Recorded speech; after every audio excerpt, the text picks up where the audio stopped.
It is the end of the year. And my question for you is this: how did it go? Was it steady? Were there ups and downs? Were there maybe only downs? Maybe it was your best year ever. If it's best year ever, this is maybe not the episode for you, but if it's anything but the best year ever, this is probably the episode for you. Here's the reality for most freelancers. They start the month, they have no idea where the next client is coming from. Does that sound familiar? That also means that most freelancers start their year with no idea when or where or how they'll be getting their clients for that year. That should be terrifying if this year sucked for you. If that's how you've run your business for the past year and that's your plan for next year, that should be terrifying for you. Now, I want you to imagine the opposite. Steady stream of high value clients that are reaching out to work with you month after month. You know where those leads will be coming from. You know within a relatively small margin of error how many of those leads will actually be coming in each month. And then you can reasonably project, again, within a small order of error, you can reasonably project your income for the month, every month. For most freelancers that I've talked to, that sort of consistency feels like some sort of impossible dream, but it is not. The truth is, sitting around waiting for referrals or hoping that new leads land in your inbox, it is in no way, shape, or form a plan. It is just, I've called it a death trap before. It is a death trap. And it's one you've probably been in your entire career. I want to talk about why that trap keeps you stuck. And I want to talk about how shifting your mindset around client acquisition could change everything for this upcoming year. You see, I can talk about this from experience because I have been there. Back in January 2014, I had one of those dream months where I made about $20,000, give or take. It was like 20,000, like 500 and something. And it felt awesome until February hit, the very next month. I brought in not 10,000, not 5,000, not $3,000. I brought in just over $1,200. I went from $20,000, over $20,000 to just over $1,200 in a span of a month. That roller coaster of feast or famine is what most freelancers just accept as normal. I want you to pay attention to this one point, because this is basically the entire point of this episode. The reason most people accept that feast or famine roller coaster is because the entire freelancing industry runs on the belief that referrals and word of mouth are all you've got. And that's 100% a lie. It's a lie born from our own insecurities of putting yourself out there or not wanting to look desperate. And it's a lie born mostly, honestly, mostly from the blind leading the blind. Most music producers, especially up and coming ones, just want to do what other successful music producers are doing. Most web designers just do what other web designers are doing. Most videographers are just doing what other videographers are doing. Most photographers, et cetera, et cetera. It's the same for every industry. But the truth is, if you need more clients and you're just waiting for referrals and you're just waiting around for things to magically appear, it is dumb. Just think about it. It is dumb. And I know you want to be so amazing that everyone sings the gospel of your services and how amazing you are, and you just have referrals and amazing people flooding in to work with you. But if that's not the truth of what's happening right now, then it is a dumb thing to be waiting around for that to happen. So you have two options. You can either become the best in your niche, the best in your market, the best in your area, the best of the best in your entire industry, or you can start taking client acquisition seriously. You can start to take marketing seriously. Think about this. What other industry relies entirely on hope and chance?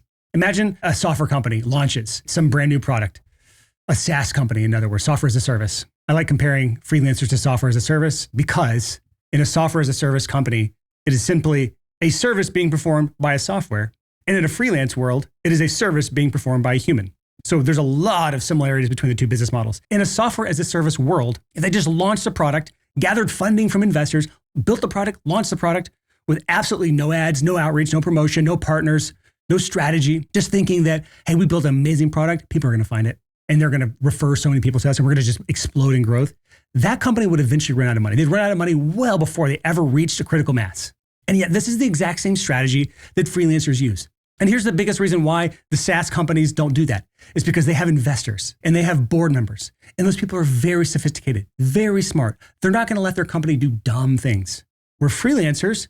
It is just you. And I don't want to insult anyone here, but we all have our own blind spots. And so if we're doing some dumb things sometimes, it's because we're ignorant, not because we're stupid. It's because we're ignorant. We don't know better. So if you wouldn't accept this sort of approach in any other industry, especially software as a service industry, why do you think freelancers accept this? I think it's partially because the problem is more painful and obvious if you're in a low dollar, high volume business model, something like software as a service where it's a small monthly charge, $10, $20, $30, $50 a month. online courses where you're selling courses for $100, $200, $500, $800. It's really painful in those business models when you don't get clients consistently. E-commerce is an even better example, or probably the best example of this is the movie industry, where every single person is worth just a handful of dollars, right? And those movie producers need to make back hundreds of millions of dollars or tens of millions of dollars to recoup their investments in the movies. And so you see the biggest movies, the biggest blockbusters movies are advertised everywhere. But in high value, low volume businesses like freelancing and consulting for that matter, you get a $5,000 client, you're on top of the world. You feel great. You start to fulfill the work. You're putting your passion into the project. You're going to blow your client away. At the end of the day, they're stoked. They loved working with you. They're going to refer some people to you, right? But you have no idea when. You have no idea where. You have no idea how. There's no predictability in this. So you just wait around for the next one. So what's the opposite of just waiting around? How can we look to the movie industry or the software as a service industry and take the best practices from those worlds and bring them to our small, freelance, humble businesses? We just have to build a system that puts you in control. That's it. We don't have to do a big commercial. We don't have to have our faces all over billboards. We don't have to do anything like that, but it's got to be something that you actually control. A process that allows you to find your ideal clients, bring them into your world, and convert them into high-value clients consistently. This isn't some sort of mystery. It is a solved problem. Every industry has solved this except for freelancers. And just like the software as a service world, the product matters. You can throw millions of dollars behind marketing a terrible product and it'll fall apart. It won't work, right? But even the best software products that are out there, they are not the biggest ones. Do you think HubSpot is the best CRM? No. They're just one of the best in the world at marketing their software as a service company. Salesforce, do you think they're the best CRM? God, no. Those products are good enough, but they're great at marketing and selling those products. So the question is, do you want to make money or do you want to be the best in the world? I think trying to be the best in the world is a loser's game because there's only one of those. There's only going to be one all-time best web designer in the world, or even one all-time best web designer in your specific niche for doctors or lawyers or whatever niche you fall into. There's only going to be one best heavy metal music producer or indie pop producers, right? There's only going to be one. And if you ain't first, you're last, as a mentor of mine once said. But if you don't figure this out, you're going to stay stuck. Next year is going to be as bad or worse than this year. But if you set this up, you'll know how many leads you're going to get next month. You'll know how many clients that'll turn into for next month or the next couple months. And you'll know how much you're going to earn over the next month or two. And the side benefit of this is because that predictability is coming, you know where your next clients are coming from. You have more ability to say no to those bad fit clients that you've been saying yes to because you needed the work, because you know you don't need it anymore. You can just say no to that $5,000 gig from that client that you know is going to be an absolute pain to work with, that you shouldn't work with. They're toxic clients, but you need that money right now. So you got to say yes. You can start saying no to those. And then you can fall back in love with your work because you're working on better projects. Your business is predictable. It's stable. It's profitable. It's a real business. If this is the first time ever listening to this podcast, hello, this is the Six Figure Creative Podcast. This podcast is for you if you are a creative freelancer. You want to make more money from your creative services. Maybe you want some stability and predictability in your business, but you want to do it without selling your soul. If that is you, you are in the right spot. I come to this episode not from someone who knows it all and is perfect.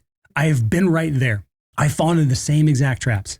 In 2014, the $20,000 a month down to the $1,200 a month, I thought referrals were my only option. And so I'd wait and hope for emails and texts from my past clients to come hire me again or refer someone to me. When I had a good month, I'd feel unstoppable. When I had a bad month, I would question everything. I would doubt myself. Again, I get this. But at the root of it, it was not my talent. It was not my pricing. It was just my lack of control over how clients came into my business. That was it. And my turning point for this was 2015. I stumbled into the world of digital marketing when I launched my first course. Remember how I said, you only do what you see out there, right? In 2014, I was still only following other producers, seeing what other people in my industry was doing. I had no outside influence. I was what I called an inbred business, where there's no diversity in our gene pools, essentially. Just in with the other music producers out there. And so our businesses were very same. But when I branched out and did my first digital product in the heavy metal mixing world, I launched a course called From Shit to Gold. It was my very first course. I had to learn how digital marketing worked in order to launch or promote this course. And I didn't know what I was doing at first. I tried some content, I tried some ads. Nothing really was perfect. Nothing worked great, but even the small wins changed how I thought, which is a big deal for me. I didn't know it at the time, but now looking back, that was a big deal. By 2016, I was all in. I started learning from the SaaS world. That's where I started becoming obsessive about how software as a service companies market and sell those businesses. I started diving into lead generation, figuring out how to adapt those lessons into my freelancing business. And the shift in mindset is what paved the way for me to scale my freelance recording studio to multiple six figures with consistent months instead of these massive up and down months. Also, what eventually helped me build multiple software companies over six figures and then also six-figure creative into a seven-figure company. So inadvertently, my entrepreneurial ADHD, where there's a period of time where I had way too many businesses and was trying to do way too many things, that at least exposed me to a more diverse gene pool of what else is out there when it comes to marketing. And that allowed me to pull from these other industries into the freelancing world to really grow that. And then when I launched Six Figure Creative, essentially to preach the gospel that there are better ways to do things than what you are currently doing. That is why we exist. So I want to walk you through the model that I think freelancers should adopt. But before I do that, I want to talk about the anti-model, or what I call jokingly the smooth brain model, waiting around for referrals. So in a smooth brain model, where you're just waiting around for referrals and word of mouth and for people to just show up out of thin air, your lead generation is this. You wait around for emails and texts. That is it. You're doing nothing to put yourself in front of ideal clients, at least nothing consistently. And if anything, it's just kind of dabble here, dabble there, dabble everywhere. But there's no consistency whatsoever. You can't predict when clients will show up, how much you'll make, how many leads you're going to get this month, how many clients you're going to get this month. You end up taking low value work because you have to rely on referrals, and then you just take what you can get, even if it's low paying, soul sucking projects. And there's no control. Your business is at the mercy of other people's timing. That client you blew away with how amazing you were, they don't control when they're going to come across somebody they can refer to you. It just comes up in conversation. Oh yeah, I think John Doe, John Doe could use your services. I'm going to send John Doe your way. That's the smooth brain model. That's the way that I think is dumb. And that's the way most freelancers run their business. Now let me talk you through the three keys of the big brain model. This is where we build out a client acquisition system. The first key is consistency. This model has a way to consistently get in front of your ideal clients. Not wait around, but consistently get in front of your ideal clients. For me and many of our clients, it's paid ads. I like paid ads a lot, but it doesn't matter what it is. It just needs to be consistent. Some of our clients, they have large social followings. That's a great place. For some people, they like to do content. That's a great place. For some people, they have a good wide network of people that they can build a referral circle. That can work great. Some people, it's live speaking. They actually speak at live events, especially in the B2B world. That can be great. But the reason I like paid ads is because it's something that you can just turn on like that. And then within a week, you can be in front of thousands, if not tens of thousands of your ideal people. And you can spend as little as you want, $1 a day. We have a client who he brought in like 30 something clients off of $1 a day in a 2-month span. I don't remember the exact metrics, but it was 140 something thousand dollars of clients off of $2 or $3 a day of ad spend. And it all started with putting himself out there in front of his ideal clients consistently. So that's the first key, consistency. Big brain, client acquisition model. Key number 2 is inquiries. In order to get inquiries, people that are interested in our services, we need 2 things. I talked about this in a previous episode, having a clear blue ocean offer that's not this bloody red ocean of Me Too services that I can just go get off of Fiverr. But when you have a good offer, we use something called a direct offer funnel that makes it clear and obvious how you can help your ideal clients. If you do this right, you have a blue ocean offer, you're directly offering it to your clients through the direct offer strategy. Then you've essentially created a package that people want, and then you've created messaging that sets yourself apart from all the other button seat freelancers. If you do that right, you will get inquiries. That's the second key. The third key is a high average annual client value. If your clients are worth less than $2,000, good luck. If a client is worth less than $2,000 to you, it is going to be very difficult to grow consistently and scale consistently. Not impossible. I've seen it work. I've seen businesses as low as a $500 average client value thrive, but it's because those people are amazing operators. They are like the top of the top when it comes to relationships, getting referrals, generating leads, fulfilling on the services, because that's a lot of clients to work with to make a substantial income. But when you're $2,000 or more, preferably $5,000 or more, honestly, you hit that sweet spot where you can work with, you need the capacity to work with 10 to 50 clients a year, give or take, again, depending on what your average client value is. Our benchmark is each client is worth no less than 2% of your income and no more than 10% of your income. So if every client to you is worth that 2 to 10% of your income range, you're in a pretty good spot, especially when you start looking at what your capacity, not what you're currently at. If you're making $10,000 a year and each client is worth 2% of your income, it's not a good spot. But if your potential earnings, let's just say you could at max capacity, book solid, make $100,000, $150,000 a year, and each client is only worth 5% of your income, great spot to be. Those are the 3 keys. And most people have not done this because of one of these excuses. I've got like 5 different excuses here that I've heard a million times and I want to talk through, but this is what holds people back from even implementing something like this. Excuse number 1, this is a big one. No one in my industry does this. I'm going to use a Southern accent for this. I'm from Alabama, so I can do that. That's excuse number 1. No one in your industry does this. The truth is this. Most freelancers are flying blind. I talked about this before. You don't want to be the smartest person in a dumb system. Be the one who steps out of the box. Be the one who dominates your niche. Be the one who's willing to try something different because you realize you don't want to be an inbred business. You want genetic diversity when it comes to your influences in how you operate your business. In the freelance world, it's the least sophisticated business that is out there, honestly. It is a bunch of solopreneurs trying their best. And it's not because you're stupid, it's because you just don't know better. So why can't we look to other models, other people who run businesses better than us in order to learn how to best run our businesses? No one in my industry does this is the worst excuse not to follow something like this. Excuse number 2. This is for my people that if paid ads are your only option, the excuse is, I can't afford paid ads. The truth is this, if you don't have a large social following, a large network, a large social circle, if you don't have some way to consistently get in front of your ideal clients, again, that's key number 1 is consistency, consistently getting in front of your ideal clients. If you don't have a way to do that, paid ads is your only option. That's why we do it with so many of our clients. So many of our clients come into us, they're amazing at what they do, but they have no way to reach their ideal clients consistently. Paid ads are the only option. That is it. So if that's the case, you cannot afford not to do this. It is a skill you have to learn. The right strategy with paid ads means that every dollar you spend gets recouped more than that the first month. And from there, it's pure profit. So when that client comes back to you again and again or refers somebody to you, that's all pure profit. It's something called client finance acquisition. I learned this from Alex Hormozy.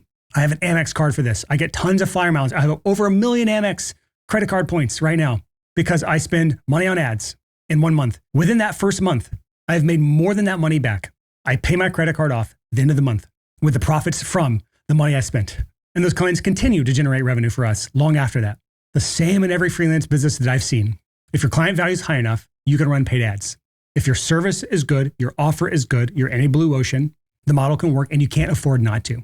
Think about it. If you make paid ads work, you now have a consistent way to generate new leads, clients profitably.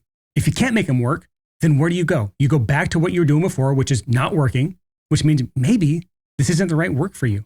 Maybe you need to pivot completely to something completely different. And unfortunately, that's the reality for some people. If you haven't tried paid ads yet and you're struggling, it could be the solution to get you in front of your ideal clients.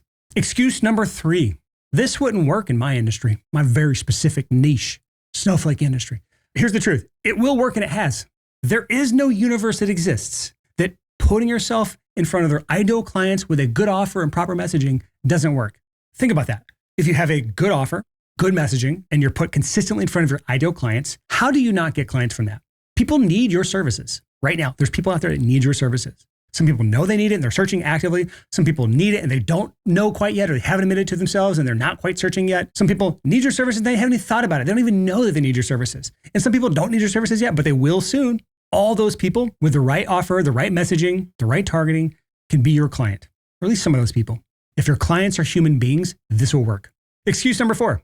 I've tried ads and they didn't work. Or honestly, insert anything here. I've tried ads. I've tried social media. I've tried content marketing. I tried a podcast. I tried blogging. I've tried cold outreach. I tried networking. It didn't work. Here's the truth.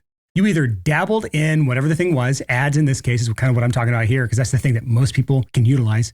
You either dabbled in it, which obviously doesn't work when you just dabble, or you went all in with the wrong strategy. I've never seen someone dabble and actually succeed. So if you tried something and it didn't work, it's either because you did the wrong thing or you just dabbled, which again is the wrong thing. Excuse number 5, the last excuse here that holds you back from implementing something like this. No one would pay those rates. If $2,000, $3,000, $4,000, $5,000 is a lot for your services and you're just like, no one would ever pay that, then this is the hard truth. No one will pay those rates for your button seat commoditized red ocean offer that someone could get off $5 or $50. Talked about this a few episodes ago, the Blue Ocean strategy or Blue Ocean trio episode. There are freelancers out there that offer your exact button seat service, video editing, mixing. They offer that same service for $50 and they're really good. So if you don't have a way to stand out, shift your service, shift your model, shift your packaging to something that's more unique, then no, you won't get those rates. And sometimes it's just the wrong avatar you're going after. Many times just shifting your service to a better avatar, something more niched, more targeted, something that's higher value for that specific person can be all the difference of getting $2,000, $3,000, $5,000, $10,000 or more for the same exact service. So if you believe that no one will pay those rates, you're probably never going to ask for those rates. So some of it can be mindset as well. But the truth is people will pay $2,000, $5,000, $10,000 or more for the right offer, the right person, the right niche. If you don't have that right offer, if you're not the right person, if you're not in the right niche, then you may struggle here. The real reason you've been stuck for so long is because you have not made the decision to buy into this model. You're still stuck in the anti-model, the smooth brain model. And until you're all in on this better model of actually taking client acquisition seriously, you're going to keep going through the same cycles you've been through. The feast-or-famine life, the shrinking revenue growth, the saying yes to gigs that you know you shouldn't do because you need the money. So here's my action steps for you if you want to implement this in your business. First, apply for clients by design, just to see if you're even approved.